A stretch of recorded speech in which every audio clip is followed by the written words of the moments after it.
네, 반갑습니다. 코인농부 촌프로입니다. 리플 코인이 최근 하락세가 어느 정도 진정이 되면서 완만한 반등 흐름이 전개가 되고 있습니다.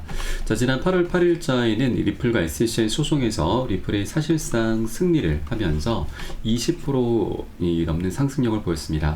그런데 정고점을 넘지 못하고 좀 줄줄 흘러내리고 있는데, 자, 이것은 이 소송에서 SEC가 아직까지 항소에 대한 입장을 밝히지 않고 있기 때문에 항소가 할 거라는 그런 우려감으로 인해서 아직까지 본격적인 랠리가 펼쳐지지 않고 있는 부분이고, 또 우리 코인시장 전반적으로 유동성도 아직 많이 부족한 상황 때문이죠.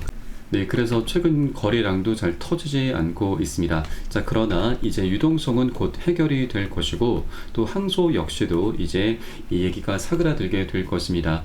자, 우선 유동성 관련해서는 우리 코인시장의 강력한 호재, 바로 금리 인하가 준비가 되어 있습니다. 자, 이번에 금리 인하가 되는 것은 기정사실화가 되어 있고, 25bp가 될 것인지 50bp가 될 것인지가 가장 관건으로 남아 있습니다.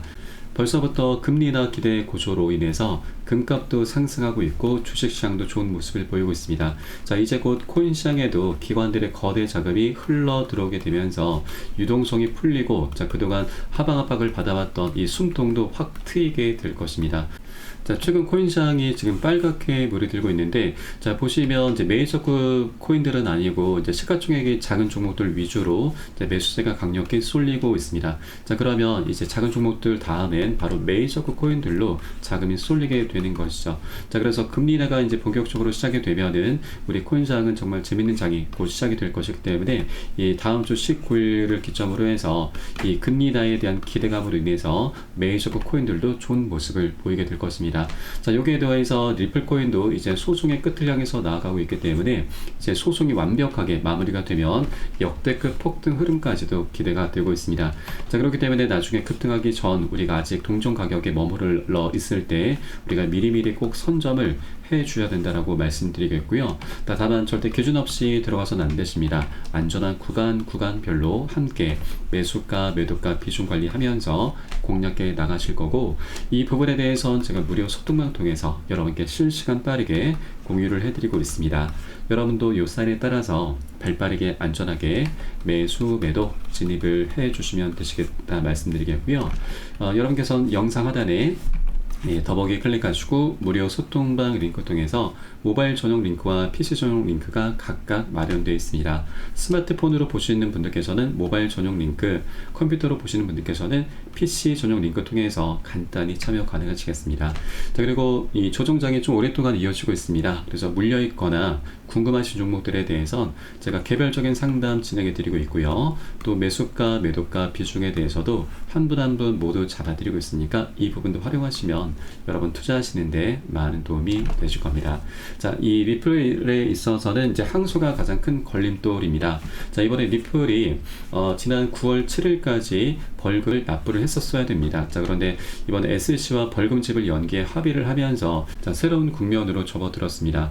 우선 결론적으로 말씀드리면 리플은 기존 1억 2,500만 달러에서 1억 3,900만 달러로 200억 원을 더 추가적으로 납부를 하겠다라고 밝힌 것이고요. 자, 그래서 SEC가 언제라도 이제 항소를 포기하겠다라고 밝힌다면 200억 원을 추가적으로 챙길 수가 있습니다. 충분히 SEC도 남는 장사를 할 수가 있는 것이죠.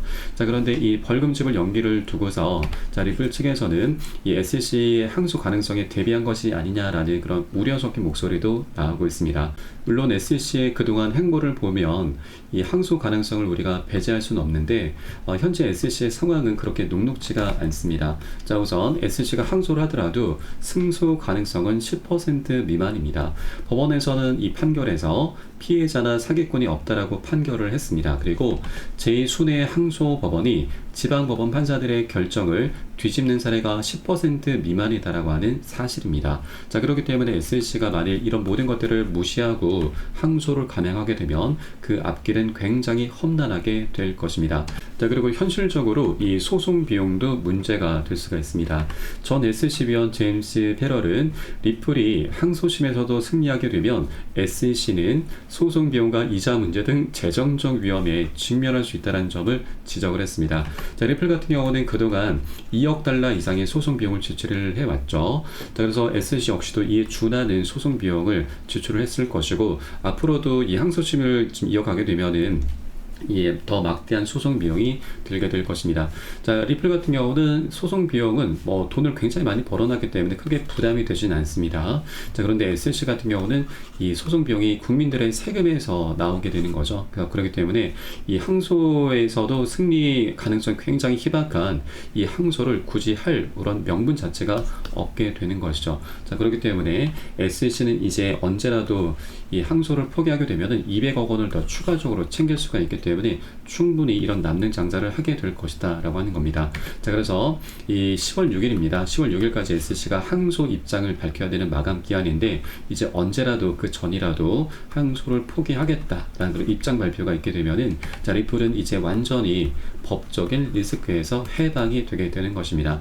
자, 그래서 이제 이 항소에 대한 부분은 우리가 크게 염려하실 필요는 없다 말씀드리고, 자, 그런데 만일 하나 SC가 항소를 간행한다, 이건 역시도 괜찮습니다. 왜냐하면 이 항소에서는 이제 기각될 확률, 패소할 확률이 굉장히 높기 때문에 이제 항소를 간행하게 된다면 이제 법적인 불확실성이 완전히 해소가 되는 것이죠. 자, 그렇기 때문에 항소를 해도 괜찮고 항소를 포기한다 하더라도 우리 리플에게 굉장히 유리하게 작용될 것이다. 현재 상황이 현재 리플이 처해 있는 상황이 굉장히 앞으로 긍정적인 움직임밖에 남아있지 않다라는 걸 말씀드리겠습니다.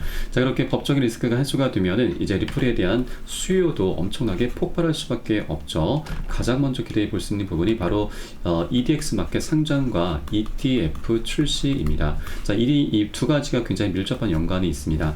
자, 우선 EDX 마켓 같은 경우는 작년 6월 달에 6개 큰 운용사들이 합세해서 만든 거래소인데 굉장히 큰 이슈가 됐었죠. 자, 그 중에 메이저급 코인들인 비트코인과 이더리움, 라이트코인, 비트코인 캐시 총 4가지 코인만 상장이 됐습니다. 자, 이 중에 가장 큰 수혜를 본 코인이 비트코인 캐시인데 상장되고 나서 250% 거의 4배에 가까운 상승력을 보였습니다. 자, 그런데 비트코인 캐시는 작년 10월 말에 중국에서 채굴이 많이 된다라는 이슈로 인해서 상장 폐지가 됐습니다. 그래서 현재 4번째 자리가 비어 있는데 이제 바로 4번째 코인으로 리플 코인이 가장 유력합니다. 자, 그 근거로는 우선 이 6개 운용사 중에서 가장 큰 운용사가 바로 피델리티입니다. 자, 가장 많은 큰 영향력을 행사하고 있는 것이죠. 이 피델리티가 과거 이 디지털 자산으로서 리플을 추가시키려는 움직임이 있었는데 이때 당시 SC가 리플에 대해서 소송을 걸면서 이게 좀 무산이 됐습니다. 자, 그러나 이제 SC와의 소송이 마무리가 되면 피델리티도 SC의 눈치를 더 이상 볼 필요가 없기 때문에 바로 4번째 코인으로 리플 코인을 상장을 시킬 수 있게 될 것입니다. 다른 어떤 코인들보다도 피델리티가 리플을 굉장히 많이 눈독을 들여왔었던 만큼 바로 4번째 코인으로 상장시키게 될 것이고, 자, 그러면 이제 비트코인 캐시가 4배 정도의 상승력을 보였었는데 리플이 상장되면 여기까지는 아니더라도 우리 보수적으로 안전하게 딱 절반만 하겠습니다. 100% 정도는 충분히 수익 구간을 기대해 볼 수가 있는 것이죠. 자, 그리고 또 하나 이 피델리티가 가장 큰 영향력을 행사하고 있다고 말씀드렸는데, 자, 피델리티 하면 가장 떠오르는 게 바로 ETF죠. 자, 세계 최대 운용사 블랙록 다음 바로 피델리티입니다. 그래서 이 피델리티가 EDX 마켓에 상장을 시킨 이후에 바로 ETF 출시 신청까지도 하게 될 수 있다라고 하는 것입니다. 자, 이게 바로 리플의 강력한 호재입니다. 그렇기 때문에 이런 이 법적인 리스크가 해소가 되면은 이런 호재들이 하나 둘씩 터져 나오면서 리플은 역대급 폭등 랠리가 시작이 되게 될 것입니다. 자, 그렇기 때문에 우리가 아직까지 동종 가격인 이 리플을 절대 놓쳐서는 안 되신다라고 하는 것이고, 다만 한 번에 급등하는 건 절대 없기 때문에 계속 상승 조정을 반복하게 될 것입니다. 자, 그렇게 방향성을 만들어 가게 되는데, 자, 우리는 단기 고점에서는 비중을 먼저 살짝 덜어내실 거고, 눌림목 구간 출현했을 때는 덜어낸 비중을 다시 실어 갈 겁니다. 자, 그렇게 이런 눌림목들을 충분히 활용하면서 오히려 수익을 극대화하는 그런 전략을 통해서 보다 장기적인 관점으로 리플 코인을 끌고 가실 거고요. 이때 가장 중요한 것은 바로 비중 관리입니다. 자, 비중 관리하면서 이에 따른 매수가, 매도가 잡고서 함께 장기적으로 끌고 가실 거고요. 자, 이 부분은 제가 무료 소통방 통해서 여러분께 실시간 빠르게 공유를 해드리고 있습니다. 여러분도 이 사인에 따라서 발빠르게 안전하게 매수, 매도 진입을 해주시면 되시겠고요. 영상 하단에 더보기 클릭하시고 모바일 전용 링크와 PC 전용 링크 각각 여러분 상황에 맞게 간단히 참여 가능하시겠습니다. 네, 마지막으로 리플의 원래 가치에 대해서 한번 말씀드려 보겠습니다. 자, 과거 이더리움을 넘어서면서 시총 200까지 올라선 알트코인의 대장코인이었습니다. 자, 그런데 이 이후에 SEC로부터 소송을 당하면서 이더리움과의 격차가 엄청나게 발생했던 것이죠. 자, 그래서 이제 소송이 마무리가 되면 이제 리플의 펀더멘탈 호재들을 바탕으로 해서 멋진 상승 랠리가 펼쳐지게 될 것이고, 자, 그렇게 이더리움과의 격차를 계속 좁히게 될 것입니다. 현재 격차는 10배 정도 나오고 있습니다. 그러면 이 격차가 자연스럽게 좁혀지기 때문에 우린 충분히 최소 10배 정도의 수익 구간을 기대해 볼 수가 있는 것입니다. 자, 그래서 현재 리플의 가격이 700원, 800원 구간에 머무르고 있는데, 자, 소송이 아니었다라고 한다면 원래 리플의 가치는 10,000원 정도가 될 수가 있는 것이죠. 그래서 현재 우리는 700원을 바라볼 것이 아니라 원래 10,000원 가격이었었구나. 자, 그래서 이 10,000원을 향해서 이제 질주를 하겠구나. 그래서 현재 700원일 때 수량을 더 많이 모아 나가야겠구나라는 그런 관점으로 바라봐 주실 것을 말씀드리겠습니다. 그럼 오늘 영상은 여기서 마치도록 하겠고요. 추후에 좀 더 좋은 소식으로 발빠르게 찾아뵙도록 하겠습니다. 지금까지 코인농부 첨프였습니다. 감사합니다.